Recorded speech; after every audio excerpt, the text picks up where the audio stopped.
Hello students, today we study 10th Maths Part 1 Practice Set 3.4.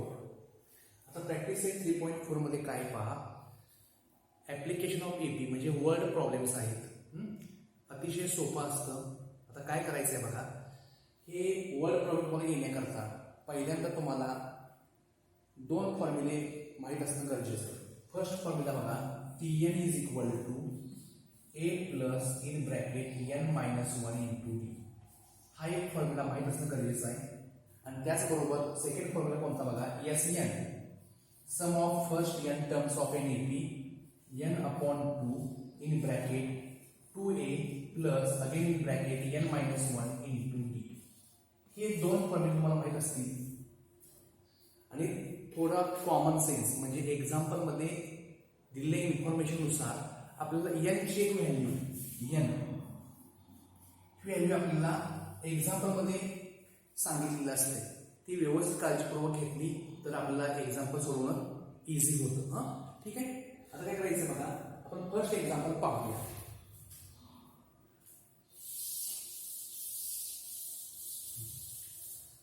आता first example, on 1st January 2016 Sanika decides to save ₹10, ₹11 on second day, ₹12 on third day.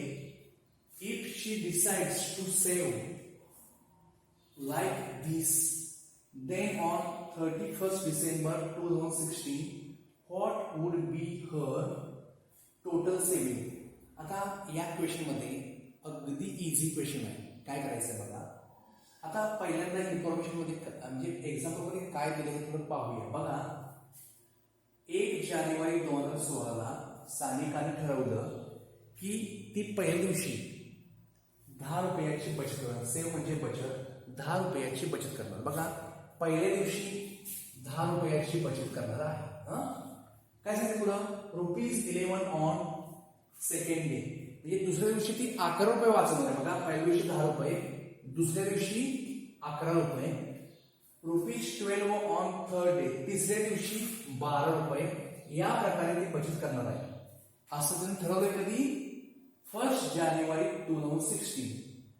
आता काय सांगितलं पुढे बघा, तर ती अशी जी बचत करणार आहे ती किती दिवस करणार आहे बघा. पुढे सांगितलंय, if she decides to save like this then on 31st December 2016. बघा, सुरुवात केलेली आहे 1 जानेवारीला. म्हणजे बघा, 1st जानेवारी 2016 ते कुठपर्यंत 31st डिसेंबर 2016. तर असं वाटतंय 1 जानेवारी ते 31 डिसेंबर एक पूर्ण वर्ष होते. बघा, एक पूर्ण वर्ष आहे. मग आता आपल्याला कॉमन सेन्स आहे. आता बघा, महत्वाची गोष्ट, वर्षामध्ये 2 प्रकार असतात माहिती आहे. एक साधं वर्ष आणि दुसरं लीप वर्ष. बघा, तर आता आपल्याला एक गोष्ट कळणार आहे. बघा, कोणती गोष्ट कळणार आहे बघा, हे जे पूर्ण वर्ष आहे याच्यामध्ये दिवस किती. आता बघा, आपल्या सर्वांना माहिती आहे ऑर्डिनरी इयर असेल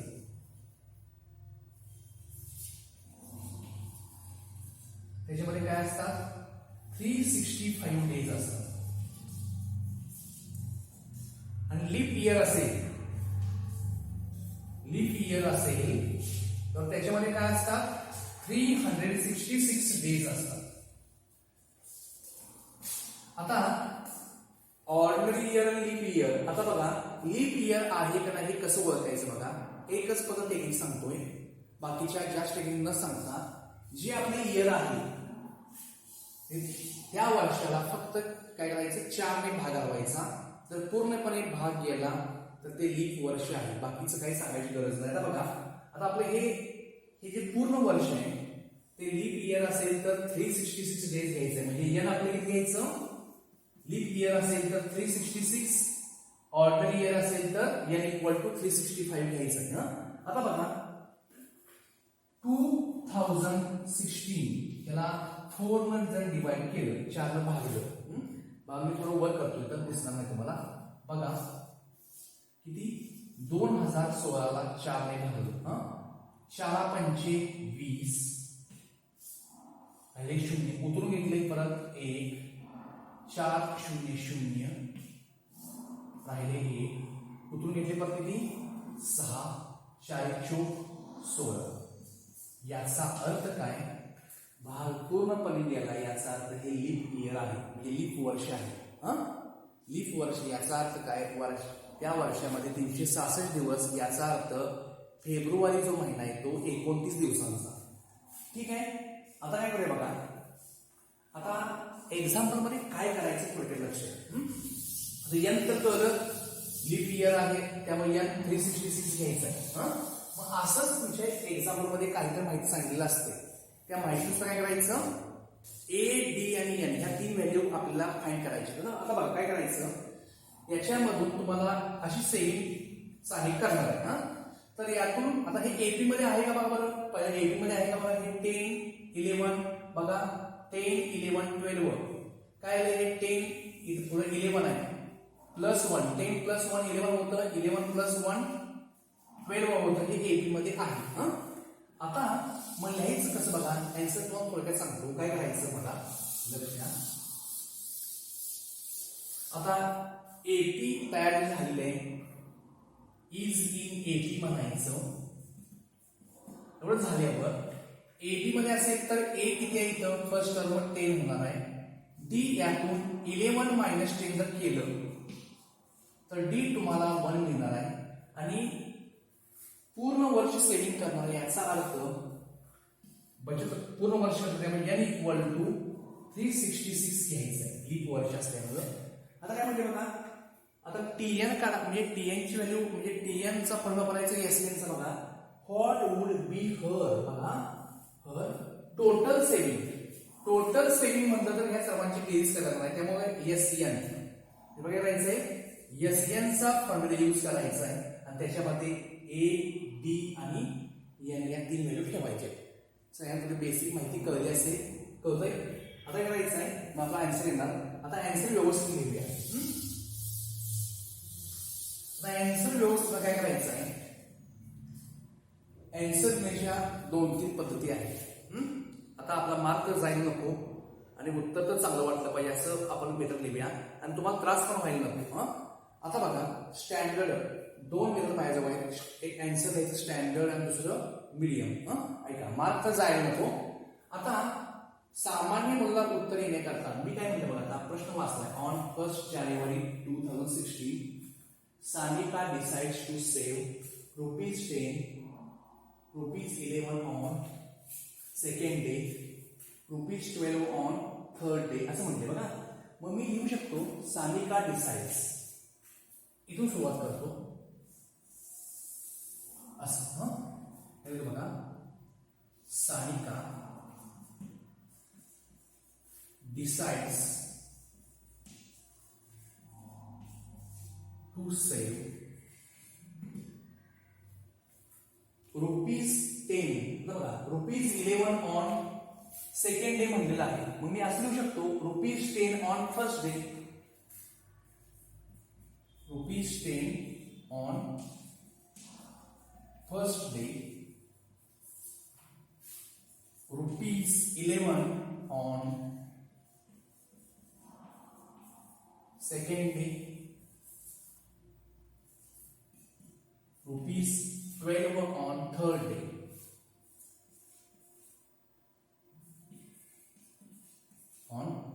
day, and so on. आता ही जी सेविंग आहे ती एपी मध्ये आहे. काय लिहायचं, सानिकास पर डे सेविंग, म्हणजे प्रत्येक जी सेविंग आहे कुठली 10 11 12 डॉट डॉट डॉट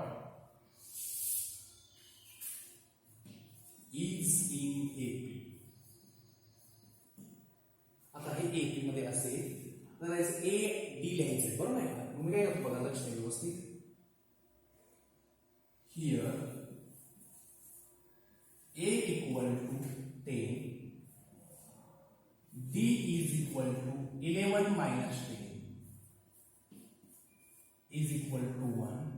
ओके, आता एवढे ए आणि डी फाइंड केले आपण. आता काय करायचं आहे, यांची व्हॅल्यू काढायची आहे. त्याकरता काय लिहिलं पाहिजे, लक्ष द्या. 2016 हे लीप इयर आहे आणि लिहिलं पाहिजे. लिहायचं काय बघा,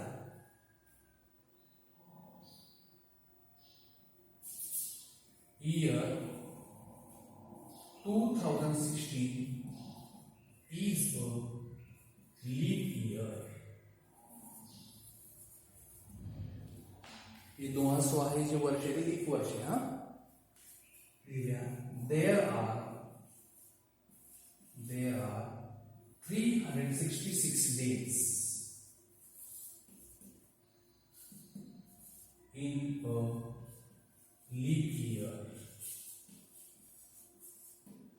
आणि साली काय करते बघा, 1 जानेवारी पासून 31 डिसेंबर पर्यंत म्हणजे 2016 या पूर्ण वर्षामध्ये सेव्हिंग करणार आहे.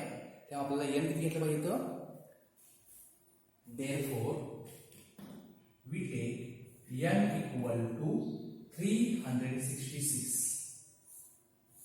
आणि आपल्याला काय सांगितले बघा, what would be her total saving, जी एकूण बचत विचारलेलं आहे. तेव्हा काय करायला पाहिजे, therefore we have to find years 366. हे आपल्याला फाइंड करायचं आहे. हे फाइंड करणं म्हणजेच सानिकाची या वर्षातील टोटल सेव्हिंग. आता काय करूया, इकडचा हा भाग त्याला पुसूया.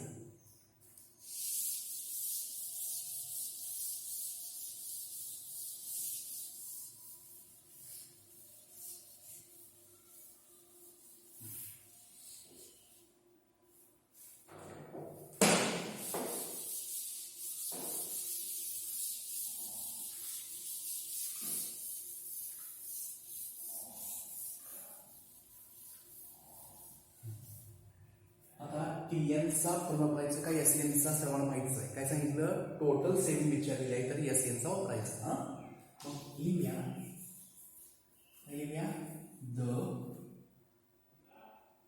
सम of first n terms of N AP is Sn is equal to n upon 2 in bracket 2a plus again in bracket n minus 1 bracket complete into b. आता याच्यामध्ये काय करायचं आहे, put n equal to 366, a is equal to 10 and d is equal to 1. आता solve करूया. therefore yes, n ची value 366 is equal to n upon 2 means n 366 upon 2 again in bracket 2 into a ची value 10 आहे plus n minus 1 means 366 minus 1 d is 1. 366 minus 1 into d value 1 आहे. तर 366 upon 2 बघा, बे के बे तर 3 आहे, बे के बे यातून 1 राहिला, उठून घेतला पुढचा हा 6, बे 8 16 पूर्ण गेला, बे 3 6 म्हणजे 183 राहिलेला आहे. 10 into 2 20 आलेला आहे प्लस 366 minus 1 365 हे एवढा इंटू 1 आहे. एक स्टेप वाढवूया. 183 into in bracket 20 plus 365 into 1 365. पहिला हा ब्रॅकेट सॉल्व करूया. म्हणजे काय आलं, 183 इंटू 365 प्लस 20 385. आता हे जे मल्टिप्लिकेशन म्हणजे तुमचा आन्सर आहे ना. आता हे मल्टिप्लिकेशन करूया.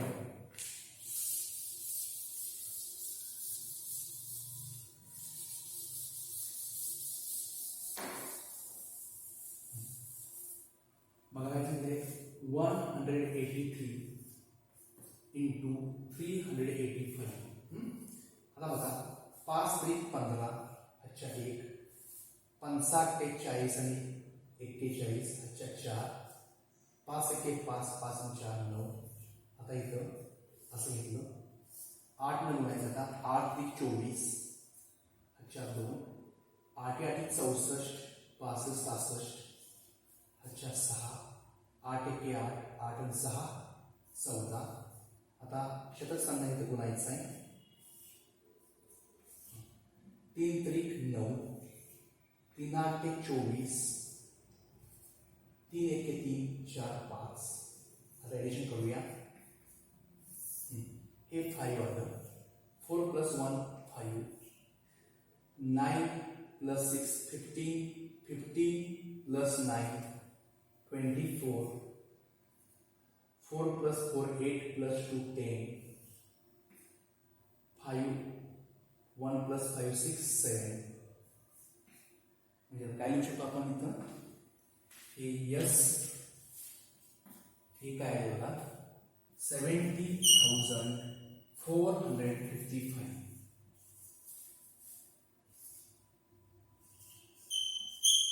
आता लास्टला वाक्य लिहायचं. एवढंच आन्सर नव्हतं, लास्टला सेंटेन्स दिलं पाहिजे. Therefore सानिकाज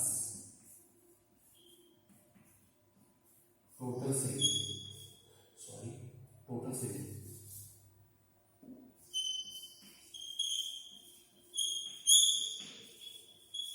is rupees 70,455.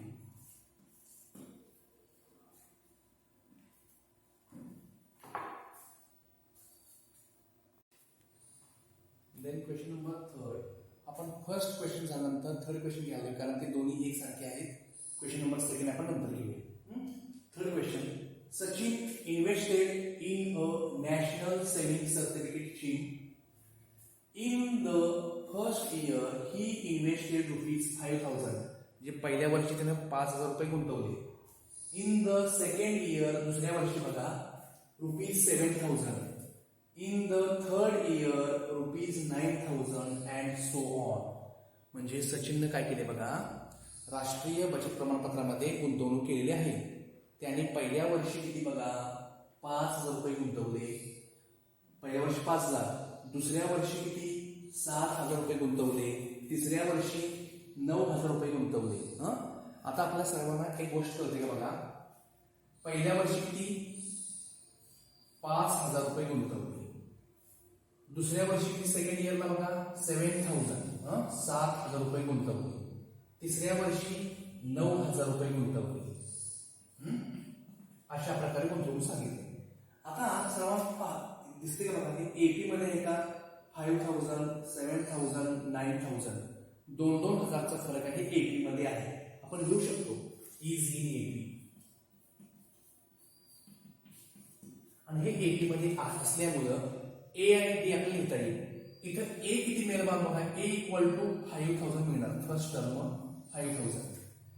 डी तुमचं ह्या दोघांची वजाबाकी 7,000 - 5,000, हे आन्सर येणार आहे 2,000. आता ए आणि डी आपल्याला एपी मध्ये हे कळलं, ए आणि डी निघाले. आता इथं वर जे घ्यायचं आहे ते थोडं लिहिलं पाहिजे. लिहिलं तरी चालेल, नाही लिहिलं तरी पण चालतं, पण लिहूया आपण. आता काय लिहायचं बघा, सचिनची इन्व्हेस्टमेंट आहे. आता काय आपण लिहायचं, सचिन invested. आता बघा, in the first year he invested ₹5,000. थोडं चेंज करतो. एक तर तुम्ही इथून इथपर्यंत हाय असं लिहा आणि मग एपी मध्ये म्हणा, काय नाही तर थोडं चेंज करायचं झालं तर सचिन इन्व्हेस्टेड, बघा मी कसं लिहितोय, ₹5,000 in first year,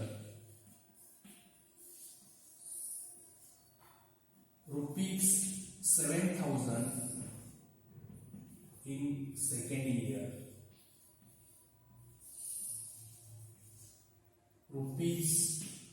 ₹9,000 in third year and so on. बरं सर्वांना कळलं?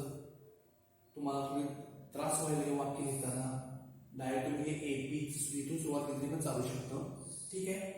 अजून असं आपण चेंज करता येतं पण चेंज काय करायला पास होतो. आता ए आणि बी निघाले. आपल्याला प्रश्न काय विचारले बघूया. प्रश्नामध्ये लक्षात ठेवा एस एनचा फॉर्म्युला टी एनचा फॉर्म्युला कधी कधी ए ची व्हॅल्यू सुद्धा काढण्याकरता विचारतात. कल काढ किंवा डी ची सुद्धा व्हॅल्यू काढण्याकरता विचारतात. आपण ते क्वेश्चन नंबर 2 मध्ये बघूया. आता काय बघा काय विचारले बघूया. And so on find the total amount. बघा total amount that he invested in 12 years. म्हणजे त्याची 12 वर्षाची जी एकूण गुंतवणूक आहे ती आपल्याला काढायची. याचा अर्थ टोटल अमाउंट काढताना यस चा फॉर्म्युला यूज करायचा. यस 12 आहे का. 12 इयर्स तो आम्ही सांगितले बघा कॉमन सेन्स कोडा. एन ची व्हॅल्यू 12 घेतली पाहिजे. तर याचं बघा यस 12 ची व्हॅल्यू काढायची आहे. आता आपण काय करूया एस एन चा फॉर्म्युला यूज करूया. बघा फॉर्म्युला लिहूया. The sum of first n terms in any is. Formula काय बघा S N is equal to n upon 2 in bracket 2a plus again in bracket n minus 1 bracket completely into b.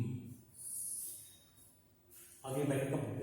आता याच्यामध्ये काय करायचं n 12 हे s 12 काय लिहायचं आहे तर total amount that he invested in 12 years.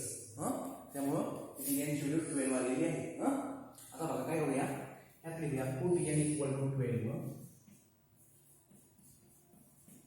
A is equal to first term 5000 and d is equal to 2000. Okay. आता हे सॉल्व्ह करायचं आहे. इकडचं झालं किंवा पुस्तक पहिल्यांदा